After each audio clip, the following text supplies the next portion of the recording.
그러면 다음 이어서 이태호 3차장님의 발표를 보도록 하겠습니다. 예, 제 발제는 두 부분으로 구성되어 있는데 하나는 쟁점에 대한 주발제고 참고 자료로 해양 전략에 대한 자료가 들어있습니다. 네, 보안이 여기 토론자로 참여하신 분이나 청취자들 중에 그 해군의 입장을 동의하는 분은 별로 없을 것 같고, 그래서 해군의 주장을 뭐 하나하나 반박하기보다는 그 제주 해군기지가 함축하고 있는 해양 전략적 문제점에 대해서 조금 다뤄보는 게 좋을 것 같아서 제 발제는 그 문서로 대체하고 주로 참고 자료에 대한 설명으로 하겠습니다. 제주 해군기지 문제를 저희 참여한대가 비교적 오래도록 다뤄왔고 또 올해 그게 집중적으로 문제가 되면서 미국 해양 전략에 대해서 다시 한번 살펴볼 수 있는 계기가 주어졌습니다. 그래서 탈냉전 이후에 미국의 해양 전략을 살펴봤는데 예전에 소련하고는 그냥 큰 바다에서 어떻게 전략적인 무기들끼리 붙을 것이냐 하는 관점을 가지고 있었다면 아무래도 패권을 잡은 탈냉전 이후에는 연안까지 완전히 전진 배치한다. 그리고 가능하다면 적대국, 이때는 이제 러시아나 소련이 아니니까 주로 불량 국가들이겠죠. 혹은 잠재적인 적국, 연안까지를 가서 전면 배치한다 해서 forward from the sea라고 하는 어쨌든 전진 배치 전략을 짜는데, 그러나도 미국은 냉전 시대 이후에는 군사비의 비중이 줄어들었기 때문에 오히려 배는 적어지는데 방어해야 될 연안들은 많아지는 딜레마에 빠지게 돼서 특히 9.11 이후에 이것에 대한 해법을 모색하고 있는 것 같습니다. 특히 이제 9.11 이후에 특히 대테러 전쟁을 하면서는 조금 더 상대 연안에 훨씬 더 능력 있는 해군력을 배치해야 된다 하는 생각을 가지게 됐고요. 해군력이라는 건 미군은 해양국가고 패권국이기 때문에 미군 군사력의 주력이죠. 그래서 해군력 21이라는 전략을 만드는데 거기가 이제 해양 타격, 해양 방어, 해양 기지화라고 하는 세 가지 개념으로 됩니다. 해양 타격은 이라크전이나 걸프전을 생각하시면 다 아실 거고요. 바다로부터 중심을 타격한다는 것일 테고, 해양 방어라는 것은 당연히 MD를 의미합니다. 그거는 미국이 분명하게 천명하는 거기 때문에 달리 설명할 여지가 없고요. 해양 기지라는 것은 미국이 여러 가지 지역 해군 기지를 갖고 있습니다. 허브 기지를 갖고 있지만 그것뿐만 아니라 상대국 연안에 항공모함 전단을 띄워서 기항지만 있으면 언제든지 적국 앞에 해양 기지를 사실상 구축한다는 의미입니다. 따라서 해군 기지를 주로 이제 한국 해군이 설명할 때 미국이 기항지로만 이용할 뿐이다라는 건데, 중국이나 북한의 연안을 봉쇄하기 위한 해양 항모전단이 있고 그게 이미 해양 기지고 그것이 잠시 기항에서 보급이나 수리를 하면 된다는 의미이기 때문에 제주 해군기지가 미군 기지가 아니라고 주장한 정부는 설득력이 없다고 할 수 있겠습니다. 근데 9.11을 계기로 미국 정부가 공세적으로 했던, 그래서 많은 외교적 문제를 야기했던 그런 공세적인 해양 구상들이 있습니다. 그 해양 구상 중에 대표적인 것은 아시다시피 PSI죠. 한국 정부는 여기에 들지 않기 위해서 무던히 노력을 했습니다만 이명박 정부가 들었습니다. 그리고 자기네 항구에서는 CSI라는 걸 하죠. 미국으로 들어오는 배에 대해서 검색을 하는 구상입니다. 그건 자국 연안 내에서의 해양안보 구상이겠죠.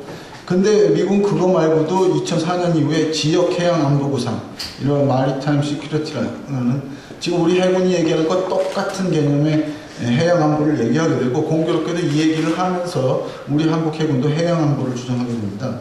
그래서 해양 안보라고 하는 건 본질적으로 미국에서 나온 개념이고, 미국의 공격적인 해군 개념, 말하자면 재해권 개념에 포함된 컨셉이다라고 보시면 될 것 같습니다.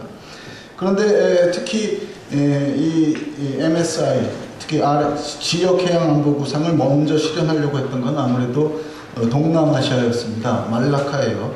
한국 정부도 어떻게 똑같이 이렇게 무슨 대양 해군 얘기해 볼 때 말라카예요 얘기하는지 모르겠는데, 이건 미군 태평양 사령부가 이 얘기를 먼저 했기 때문일 거라고 보입니다만은 모든 나라들이 반대했습니다. 여기에 미군 배가 들어오고 해적 문제가 좀 있다고 해서 군함을 띄우기 시작하면 이 좁은 해역이 군사화되기 때문에 모든 나라가 더 위험해진다라고 해서 해경을 중심으로 해결하겠다는 태도를 분명히 가집니다. 그래서 미국의 구상은 사실은 동남아에서 실패했고요.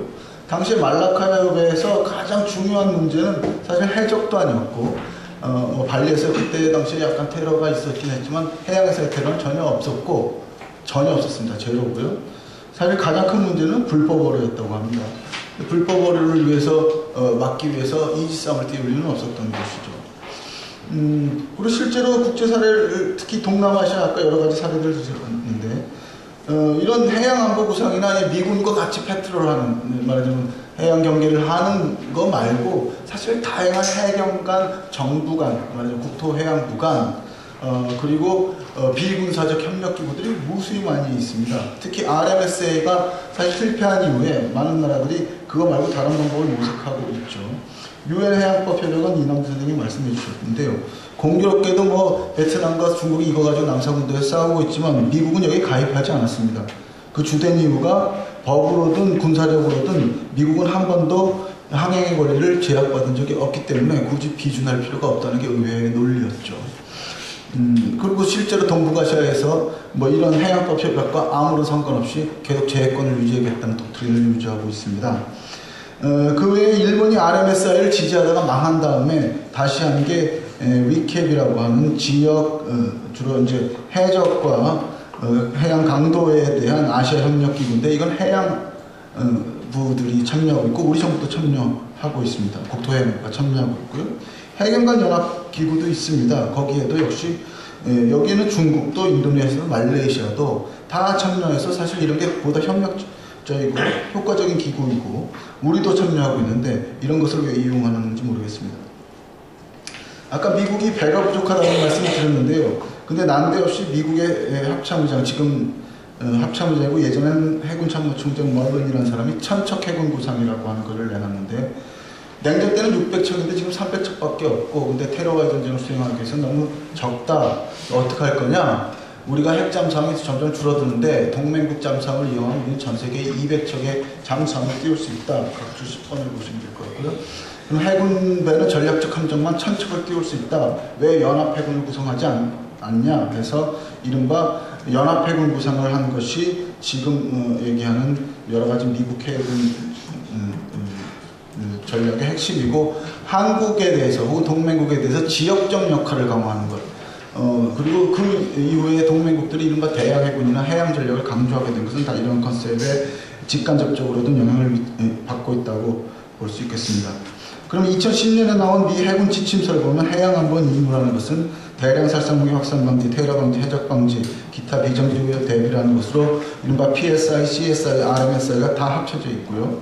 그 외에도 이렇게 전진 배치된 미군은 지구적 수준의 정보 수집, 사찰, 정찰, 이건 중국도 굉장히 민감해야겠죠. 탄도미사일 방어, 그 다음에 핵공격 임무 등도 지역적으로 전진된 미국의 주된 임무다라고 수행하고 있고요. 사실 이런 전진 배치는 주로 한반도와 일본에 집중적으로 배치되어 있다는 사실은 누구나 잘 알고 있습니다.